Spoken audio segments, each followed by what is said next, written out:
Then B, Article 356 permits the President to make irreversible changes. Both Savanji and Reddy J and S.R. Momai recognize that irreversible actions in this case, the de-operationalization of Article 370 is permitted if the proclamation had been approved by the Parliament prior to such irreversible action. C, the President reserves both legislative and non-legislative powers after the proclamation of emergency. Though Article 356 is continuance of Article 356, the former does not stipulate any bar or restriction on the Union Parliament or the President to exercise non-legislative power of the state legislature. And I've dealt with the challenge to Section 3 and 4 of the Jammu and Kashmir Reorganisation Act.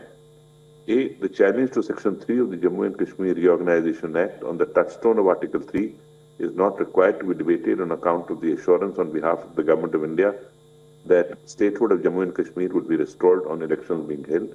B, it is imperative to ascertain the views of the state legislature under the first proviso to Article 3 if the proposed bill affects the area, boundaries or name of the state. However, in the instance case, since state of Jammu and Kashmir was under President's rule and the state legislature was already dissolved, the functions of the state legislature were performed by the Union Parliament. Hence, it was not possible to ascertain the views of the state legislature. It follows that Section 3 of the Reorganisation Act is valid.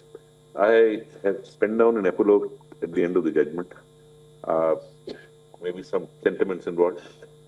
The Valley of Kashmir carries a historical burden. It has a social context. Thus, in involving constitutional status of the region, it is difficult to segregate the aforesaid. We, the people of Jammu and Kashmir, are at the heart of the debate. They have carried the burden of victims of conflict for several decades, originating from 1947 with the invasion of the Valley. Intervening political circumstances did not permit a redressal to the fullest extent of the invasion. The consequences remain in terms of parts of Kashmir being occupied by other countries. The second round of insurgency holds its origin to the latter part of 1980s. There was a troubled situation at the ground level, which was apparently not redressed. It culminated in the migration of one part of the population of the state in 1989-90. It is something that our country has had to live with, and without any redressal for the people who had to leave their homes and hearth. It was not a voluntary migration. The situation became so aggravated that the very integrity and sovereignty of our country was endangered, and the army had to be called in. Armies are meant to fight battles with enemies of the state and not really to control the law and order situation within the state. But then these were peculiar times. The entry of the army created its own ground realities in their endeavor to preserve the integrity of the state and the nation against foreign incursions. The men, women, and children of the state have paid a heavy price.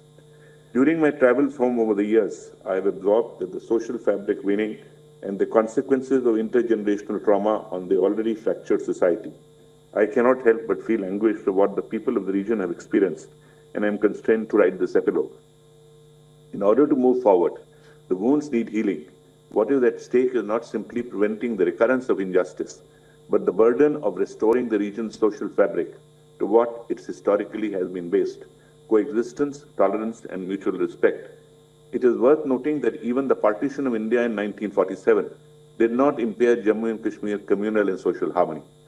In this context, Mahatma Gandhi is famously quoted to have said that Kashmir was a ray of hope for humanity.